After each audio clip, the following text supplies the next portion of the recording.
They are among the most fearsome and powerful servants of Morgoth, fallen Maya, twisted and corrupted by the Dark Lord into demons of shadow and flame. But while their power was immense, they were not indestructible. And in Tolkien's works, we see their demise on 3 occasions, which all have striking similarities. Today on Nerd of the Rings, we look at the 3 great battles against Balrogs.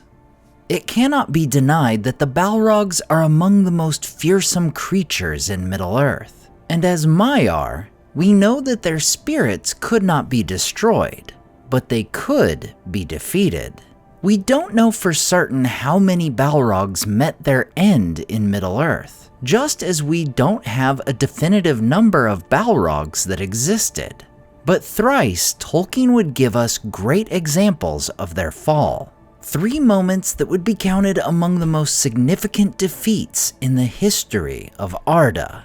The first example comes during the Siege of Gondolin, in 510 of the First Age. As I've covered in previous videos, Morgoth, having discovered the location of the Hidden Kingdom, would unleash a great host of orcs, wolves, dragons, and Balrogs.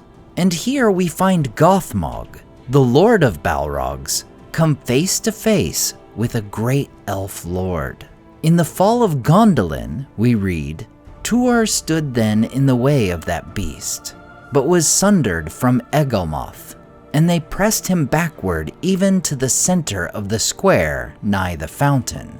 There he became weary from the strangling heat, and was beaten down by a great demon, even Gothmog, Lord of Balrogs, son of Melko.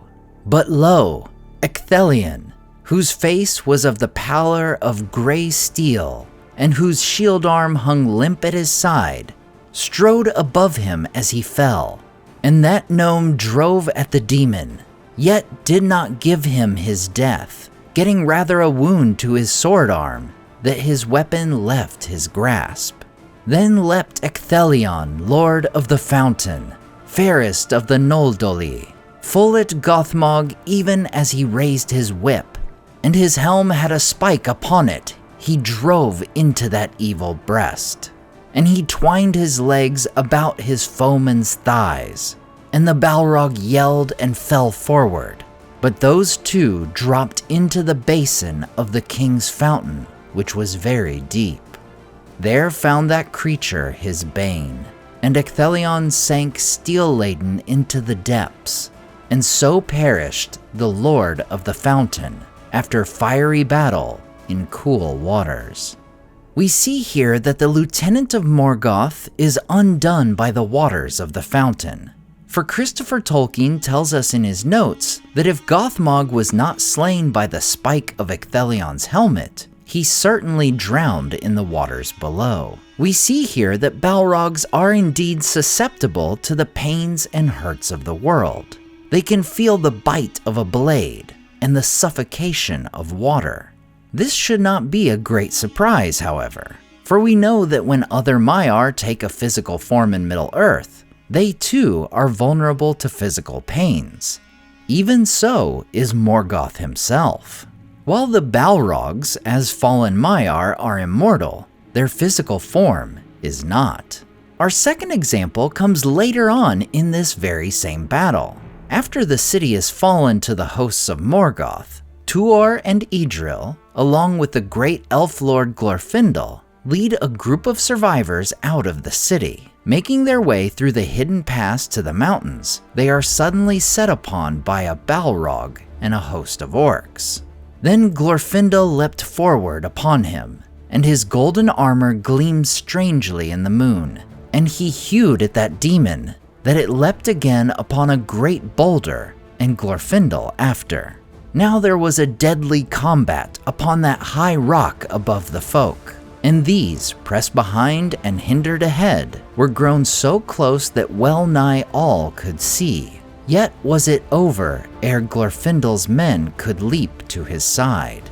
The ardor of Glorfindel drove that Balrog from point to point, and his mail fended him from its whip and claw. Now had he beaten a heavy swinge upon its iron helm, now hewn off the creature's whip arm at the elbow. Then sprang the Balrog in the torment of his pain and fear, full at Glorfindel, who stabbed like a dart of a snake, but he found only a shoulder and was grappled, and they swayed to a fall upon the crag top.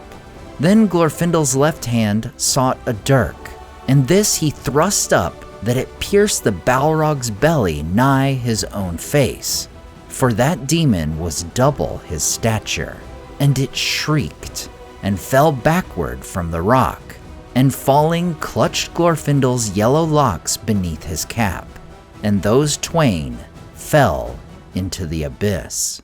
This battle has similarities to the one between Gothmog and Ecthelion.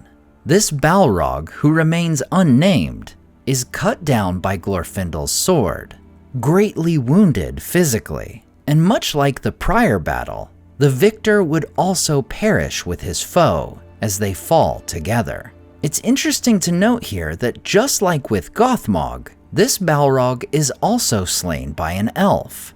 And this may come as a surprise to some, for as Maiar, the Balrogs are clearly a more powerful type of being. And some fans may think of lines from characters such as Gandalf, who declares, "This is a foe beyond any of you." And honestly, this is probably the case for the vast majority of elves. Both Feanor and Fingon would meet their ends at the hands of Gothmog. Quite simply, these beings are incredibly powerful, incredibly formidable, and yet, in the end, can be bested by extraordinary elves like Glorfindel and Ecthelion. While the largest result of Ecthelion's defeat of Gothmog is the removal of the latter from Morgoth's forces, both his and Glorfindel's deed would have a very measurable impact. For among the refugees is not only Tuor and his wife Idril, but also their young son, Eärendil, the father of Elrond and Elros, who would go on to strike down the Great Dragon and Calagon the Black, and help bring about the ultimate defeat of Morgoth in the War of Wrath. The final example of a hero defeating a Balrog is the one we know best, for it comes in the pages of the Fellowship of the Ring, when Gandalf confronts Durin's Bane in Moria. Notably, this very Balrog receives his name due to killing King Durin VI, not to mention his son Nain I. These dwarves clearly did not fare so well against the demon of shadow and flame. Now, while we're all familiar with Gandalf's tale, if we look at the details of this battle, we see just how closely it mirrors its predecessors. At that moment, Gandalf lifted his staff, and crying aloud, he smote the bridge before him. The staff broke asunder and fell from his hand. A blinding sheet of white flame sprang up. The bridge cracked. Right at the Balrog's feet, it broke, and the stone upon which it stood crashed into the gulf, while the rest remained poised, quivering like a tongue of rock thrust out into emptiness. With a terrible cry, the Balrog fell forward, and its shadow plunged down and vanished. But even as it fell, it swung its whip, and the thongs lashed and curled about the wizard's knees, dragging him to the brink. He staggered and fell, grasped vainly at the stone, and slid into the abyss. "Fly, you fools!" he cried, and was gone. This first part of the battle seems to mirror the final moment of Glorfindel's battle against a Balrog. The fight seems to end as both combatants fall into the abyss below, but unlike either of the predecessors, we find the conflict here is far from over. "Long I fell, and he fell with me. His fire was about me. I was burned. Then we plunged into the deep water, and all was dark. Cold it was as the tide of death. Almost it froze my heart. Deep is the abyss that is spanned by Durin's bridge, and none has measured it," said Gimli. "Yet it has a bottom, beyond light and knowledge, said Gandalf. Thither I came at last, to the uttermost foundations of stone. He was with me still, his fire was quenched, but now he was a thing of slime, stronger than a strangling snake.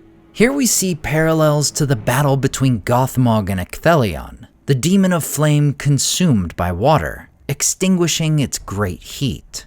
It gives us a glimpse of what could have become of Gothmog before he perished. However, unlike Gothmog, Durin's Bane would survive and continue the fight, bringing the battle to its third and final act.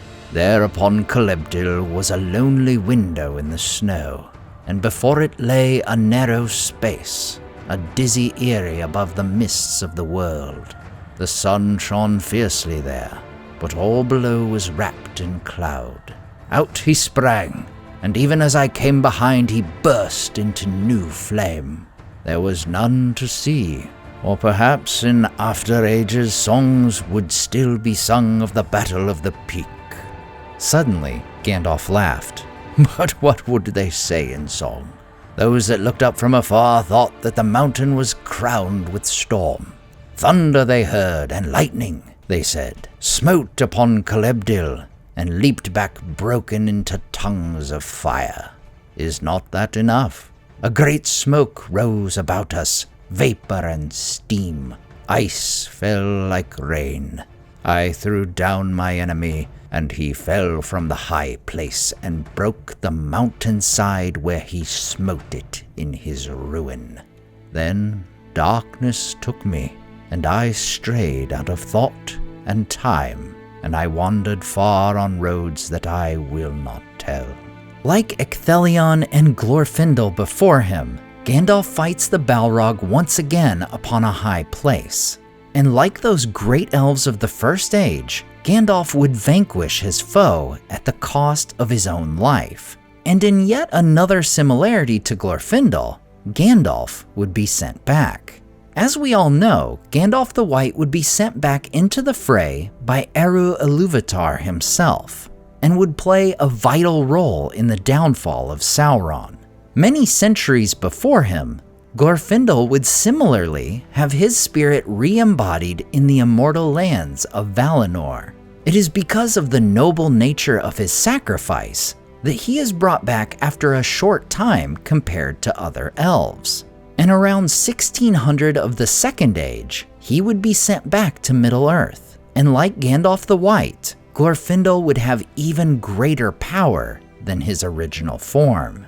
But perhaps the most notable similarity of all among these three defeats of mighty Balrogs is the nature of these conflicts, the circumstances in which the heroes took on a seemingly unbeatable foe. For Ecthelion, Glorfindel, and Gandalf all entered these duels and sacrificed themselves to save others. Whether it was a fellow defender, refugees of Gondolin, or the Fellowship of the Ring, the ripple effects of these sacrificial victories would move the very grandest events of the world. As always, I want to say a huge thank you to all my Patreon and YouTube supporters who make this channel possible. CCDC Red Team, Evil Chameleon, Tom DeBombadil 19, Lissamy the Cinda, Rabbi Rob Thomas, Charles Leisure, Joe Tepper, The Mighty Mim, Andrew Carlisle, Swirled Traveler, Matthew Jeffrey, Viking Lord, Alvin Einbert, Jeremy Daniel Derby, Madame Director, Freya Firestar, Chris and Meg Q, Leo Vittori, Sky Carcass, Slide Belts, Dane Ragnarsson, Berto Berg, Graham Derricott, The Dark-Haired One, Wyland, Kiara Berlin, Z and N, Evely, Kia, Landry Quinn Walker, Ice Glazer, Micah Wu, and Debbie. If you enjoyed the artwork in this video, check out the artists in the description to purchase prints of their great work for yourself. Thanks so much for watching, and we'll see you next time on Nerd of the Rings.